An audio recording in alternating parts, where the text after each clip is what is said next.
Bismillahirrahmanirrahim. Assalamualaikum warahmatullahi wabarakatuh. Waalaikumsalam warahmatullahi wabarakatuh. Pada kesempatan pagi hari ini kita akan coba mengulas kembali tentang teks diskusi, ya. Teks diskusi.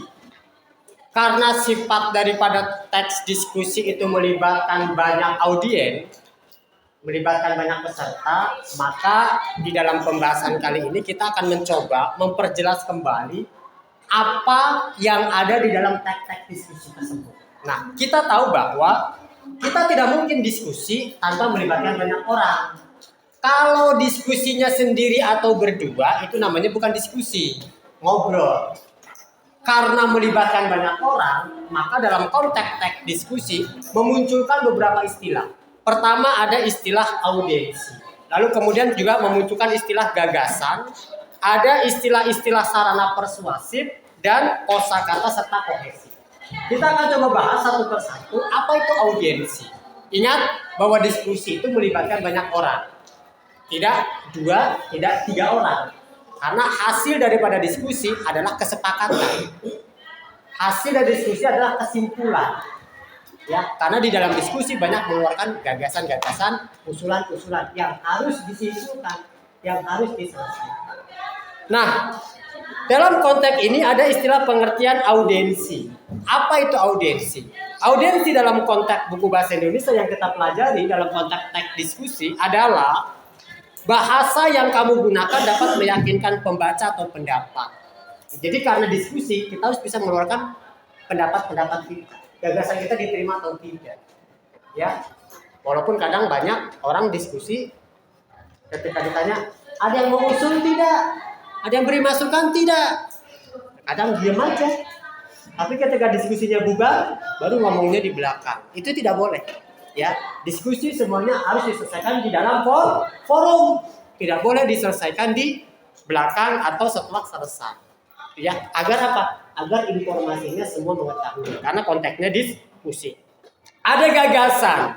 Kata-kata yang kamu gunakan mampu menjelaskan dan menghubungkan gagasan atau argumen serta alasan. Kenapa? Karena kalau kita mau mengusulkan sesuatu ya kita perlu gagasan. Maka disitulah perlunya kita seni berbicara. Ya, kita lihat dalam konteks orang-orang berdebat, dalam konteks orang-orang berdiskusi di televisi, mereka menyampaikan sesuatu dengan gagasan dan alasan-alasan yang logis. Untuk apa? Agar meyakinkan pembaca itu bahwa ternyata yang betul itu ini. Agar apa? Agar gagasan kita diterima. Tapi karena konteksnya diskusi, belum tentu juga semua pendapat, alasan, gagasan kita diterima. Karena semua orang menyampaikan gagasan mereka. Tapi yang paling penting adalah mengambil kesimpulan. Dan yang paling penting adalah kesepakatan yang kita ambil. Karena diskusi kan melibatkan satu RW, satu kampung, satu desa, gitu.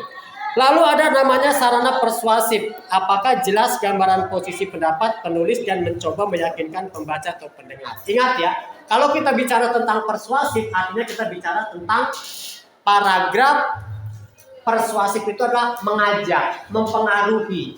Yang paling mudah kita pahami dalam konteks teks persuasif itu adalah iklan. Mempengaruhi orang, mengajak orang agar ikut dengan apa yang kita sampaikan. Iklan juga begitu, mengajak orang untuk membeli produk kita. Itu yang dimaksud sarana persuasif. Kalau dalam konteks diskusi berarti kita dalam konteks menyampaikan diskusi harus juga ada unsur mengajak. Ya, harus ada unsur mengajak agar pendapat gagasan kita bisa diterima.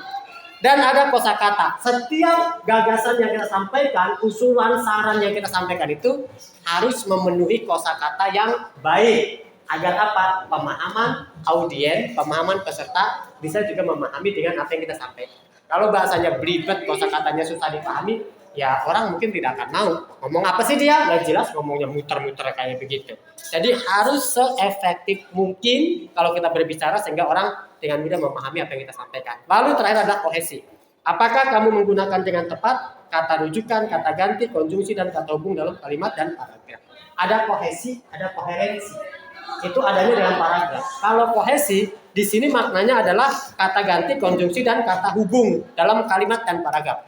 Kalau koherensi itu adalah keseluruhan makna di dalam sebuah paragraf. Jadi ada nama kohesi, ada namanya koherensi. Nah, itulah kawan-kawan menelaah bahasa teks diskusi yang sering kita gunakan dalam konteks berdiskusi. Karena tentu saja saya ulangi kembali bahwa diskusi itu tidak melibatkan satu orang, tetapi melibatkan banyak orang. Maka memuncullah kata-kata audiensi, gagasan, sarana persuasif, kosakata dan konteks. Itu yang dapat saya sampaikan. Mudah-mudahan bermanfaat. Wassalamualaikum warahmatullahi wabarakatuh.